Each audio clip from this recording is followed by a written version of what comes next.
Nggak ada nasihat yang paling dalam ke hati saya selain nasihat kematian. Siapa yang berani menasihati saya, Profesor Dr. Abdul Somad? Nggak tahu kalian, saya ini hebat rupanya. Nggak ada orang menasihati saya. Yang menasihati saya satu, kematian. Makanya siapapun jamaah kalau keluarganya meninggal, saya datang. Saya berdiri di samping liang lahat untuk ngasih tahu. Itu tali pocongnya buka, tempelkan hidungnya ke dinding, arahkan ke arah kiblat. Itu tanahnya letakkan di tengkuk, di pinggang, di betis, di kaki. Letakkan di atas. Habis itu saya bacakan talqin. Untuk apa? Supaya mata saya menengok dan saya ingat mati. Dulu sampai-sampai gambar di handphone ini pun gambar liang lahat saya buat. Sampai akhirnya suatu malam jam 2 saya nyetir sendiri, takut pula. Oh bang, gambar lain, ingat mati.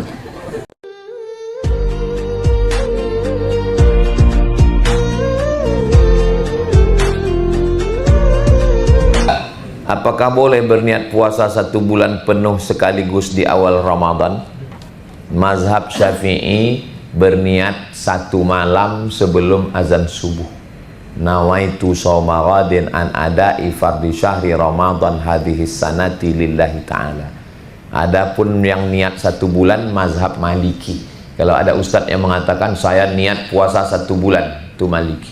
Saya pakai mazhab Syafi'i, niatnya 1 malam sekali sebelum azan subuh. Kalau setelah azan subuh itu puasa sunat. Tanya istri, ada sarapan? Enggak ada. Oh kalau gitu abang puasalah. Boleh.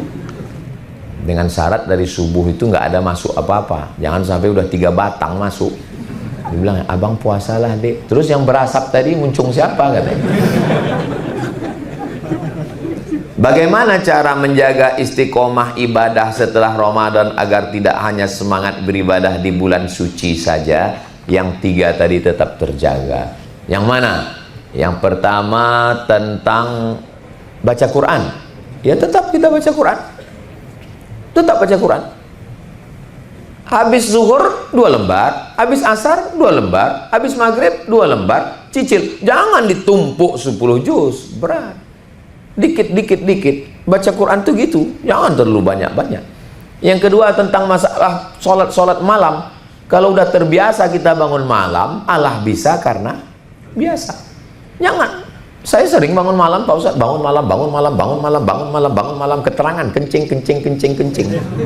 Bangunlah malam, sholat sunat. Bangun malam, Manchester United, Liverpool. Sedekah. Begitu dapat gajian orang Pertamina Hulu Rokan, gajian, jangan langsung uangnya semua bawa pulang ke rumah, mampir ke warung beli beras 5 kilo, minyak 1 kilo, roti 1 bungkus, susu saset, teh, kopi, gula, bungkus, bawa pulang ke rumah, suruh istri ngasih. Mama, antar di sana ada anak yatim. Yang belanja bapak, yang antar istri. Jangan bapak ngantar. Emak anak yatim itu cantik pula. Perang dunia ketiga. Saya juga disalahkan. Papa sedekah gara-gara siapa nih? Ustadz Somad. Sesat dia itu katanya. Kena juga aku lagi. Nggak ada amal nggak bisa kita lanjutkan. Ingat bahwa kita mau mati. Gambar saya di samping liang lahat waktu baca talqin di liang kubur, dipoto sama orang dari belakang. Pas rambut saya, topi saya di liang kubur. Kirimnya saya cetak 20 inci. Saya tempel di dinding supaya setiap saya melihat, ingat kau akan mati Abdul Somad. Nggak ada nasihat yang paling dalam ke hati saya selain nasihat kematian. Siapa yang berani menasihati saya, Profesor Dr. Abdul Somad? Nggak tahu kalian, saya ini hebat rupanya. Nggak ada orang menasihati saya. Yang menasihati saya satu, kematian. Makanya siapapun jamaah kalau keluarganya meninggal, saya datang. Saya berdiri di samping liang lahat untuk ngasih tahu. Itu tali pocongnya buka, tempelkan hidungnya ke dinding, arahkan ke arah kiblat. Itu tanahnya letakkan di tengkuk, di pinggang, di betis, di kaki. Letakkan di atas. Habis itu saya bacakan talqin. Untuk apa? Supaya mata saya menengok dan saya ingat mati. Dulu sampai-sampai gambar di handphone ini pun gambar liang lahat saya buat. Sampai akhirnya suatu malam jam 2 saya nyetir sendiri, takut pula. Oh bang, gambar lain, ingat mati. Kalau ada, jangan takut cerita mati, jangan takut cerita mati. Saya nggak pernah takut cerita mati. Saya selalu pesankan ke istri saya, aku mau berangkat jadwal Jakarta. Kalau aku nggak balik, berarti aku mati. Kau mesti siap mati. Lanjutkan mengurus pondok, mengurus anak. Jangan takut cerita mati. Kalau ada orang katakan jangan cerita mati, nanti mati. Aku tiap hari cerita mati, nggak ada mati sampai sekarang. Kain kapan saya siapkan. Ini kain kapanku, saya masukkan ke tas hitam di atas. Itu kain kapanku 3. Nanti kalau aku mati dengan itu. Sudah saya tulis surat wasiat. Yang memandikan aku si Anu, yang mengkapankan aku si Anu, yang memasukkan aku ke liang lahat nanti 3 orang, si Anu, si Anu, si Anu. Nggak saya sebut namanya sekarang, takut pula nanti dia ketakutan. Saya tulis detail di situ. Letakkan jenazahku nanti di ruang depan. Ini kaitnya, hadapkan ke arah kiblat. Kuburku nanti di depan masjid. Kalau kebetulan aku meninggal di Riau. Tapi kalau pas aku meninggal jadwal di Papua, nggak usah jenazahku bawa pulang ke rumah. Tiket jenazah mahal. Lengkap detail udah semua.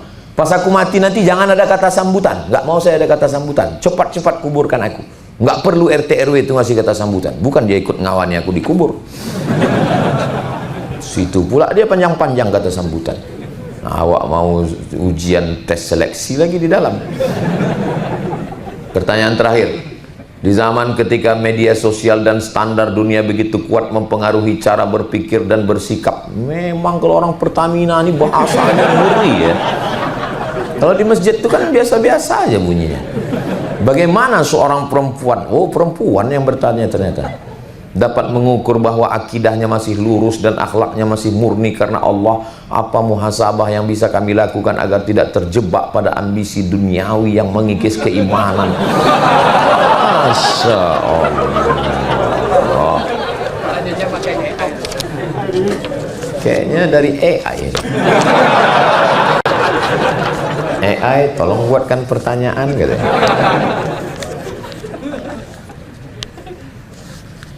Kira-kira yang membuat kita lupa pada Allah yang disangka akan melalaikan itu ada 6.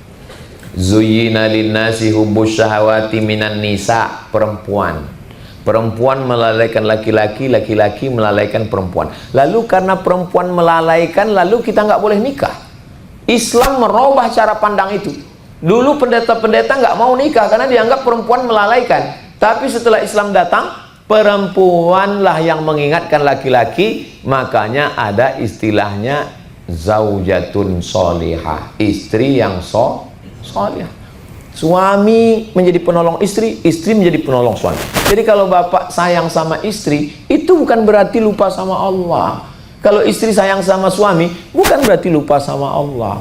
Sayangnya bagaimana? Bangunkan dia tahajud malam, ambil air percikkan ke wajahnya. Wake up my honey, wake up my darling. Itu yang baru, pengantin baru kemarin. Kalau udah lama nih, bang.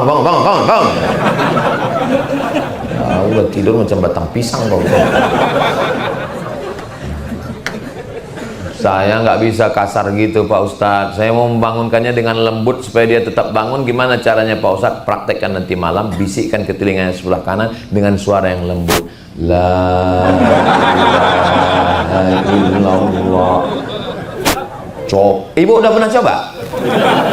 Coba nanti malam.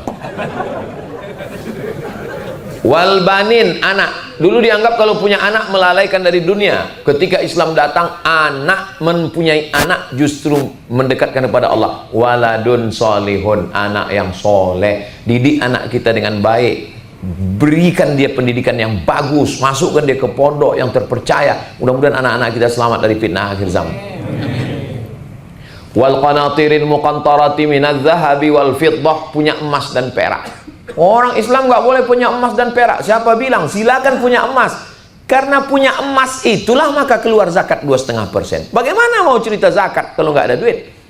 Maka saya tadi ada cerita tentang sedekah. Kenapa saya cerita sedekah? Karena di Pertamina. Kalau di tempat lain ngapain cerita sedekah? Bukan ada duit deh. Di Pertamina inilah kita cerita sedekah. Mubazir tempat lain. Wal khailil musawwamah, kuda yang dihias, kendaraan. Nabi punya kendaraan, punya unta. Berapa harga unta paling murah? 50 juta. Nabi punya emas, Nabi punya harta, Nabi punya kuda.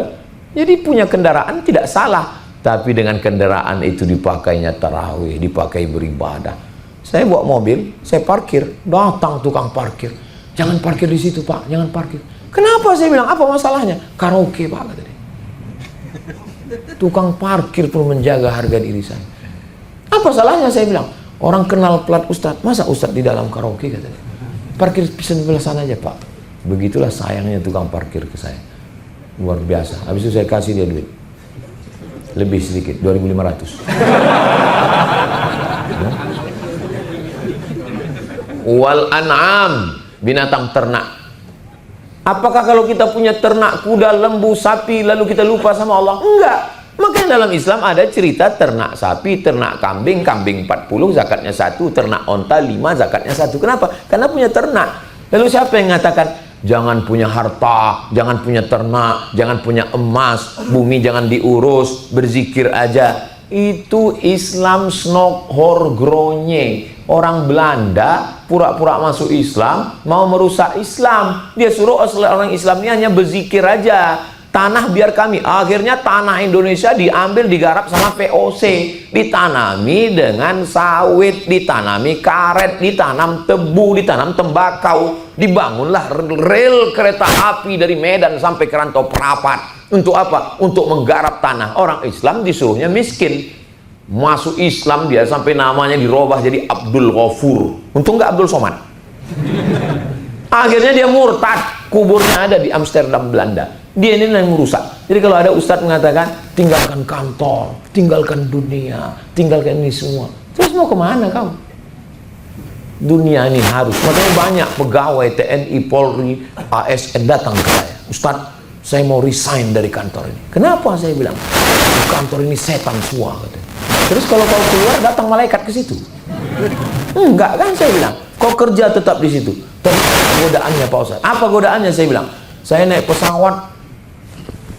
pesawatnya itu terbang itu Pak Ustadz.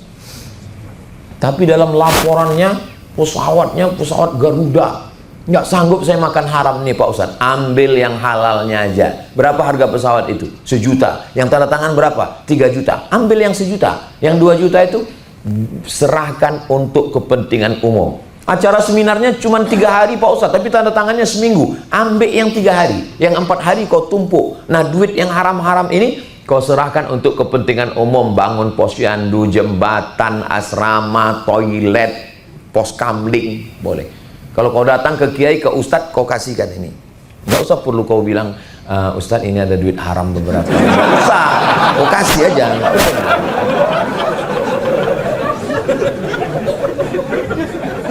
Jujur pula dia bilang duit haram. Jangan keluar, jangan resign, tetap bertahan di situ. Dulu waktu saya ada bank ini riba. Lalu dia bilang, kami mau resign Pak Ustadz. Saya bilang jangan resign. Kalau kalian resign, habis bank ini diambil orang nanti. Kenapa belum berubah juga dia jadi dari konvensional ke syariah? Oh, ini di OJK belum selesai Pak Ustadz. Kebetulan ada orang OJK di situ. Saya bilang, kalian jangan resign, kalian tetap di sini. Selama kalian bekerja di sini, yang riba-riba ini dosanya ditanggung oleh Pak OJK ini. Ya kan Pak OJK? Iya Pak Ustadz. Ya. Nah, ini udah berubah sekarang jadi bank syariah. Nah, itu jangan tinggalkan pekerjaan. Itu di kantor-kantor lain. Kalau di Pertamina ini bersih semua.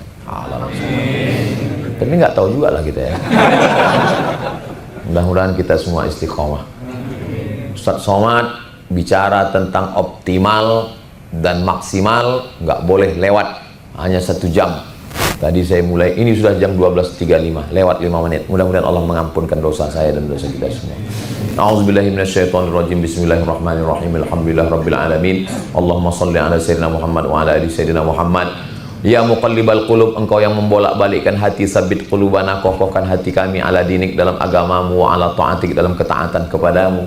Allahumma a'inna, tolong kami ala dzikrika, supaya kami selalu mengingatmu, wa syukrika, selalu bersyukur kepadamu, wa husni ibadatik, selalu beribadah dengan ibadah yang terbaik. Allahumma ahina bil iman, hidupkan kami dengan iman, wa amitna bil iman, matikan kami dengan iman. Kama jama'tana fi hadzal syahril mubarak, engkau kumpulkan kami di bulan yang mulia. Kumpulkan kami nanti di tempat yang paling mulia, bersama orang paling mulia, di surga bersama Nabi Muhammad sallallahu alaihi wasallam. Rabbana fil lana dzunubana, ampunkan dosa kami, wali walidayna, kedua orang tua kami, wali azwajina, pasangan hidup kami, wali masyayikhina, guru-guru kami, wali ashabina, sahabat-sahabat kami, wali man hadarana, semua yang hadir ini ampunkan dosa-dosanya ya Allah. Allahumma ja'alna minal mustaqimina fi sabilik, jadikan kami orang-orang yang istiqomah dalam agama yang benar ini ya Allah.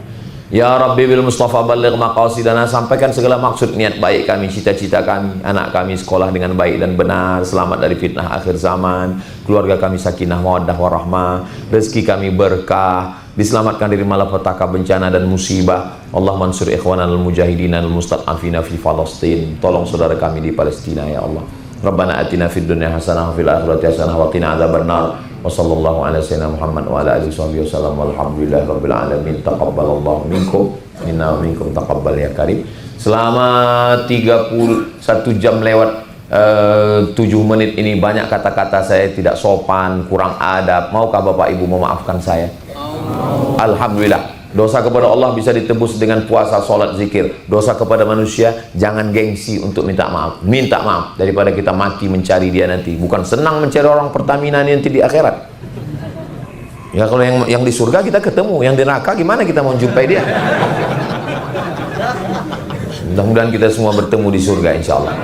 Akhirnya saya tutup dengan pantun penutup. Menangkap puyuh di Bukit Selasi. Thank you dan terima kasih.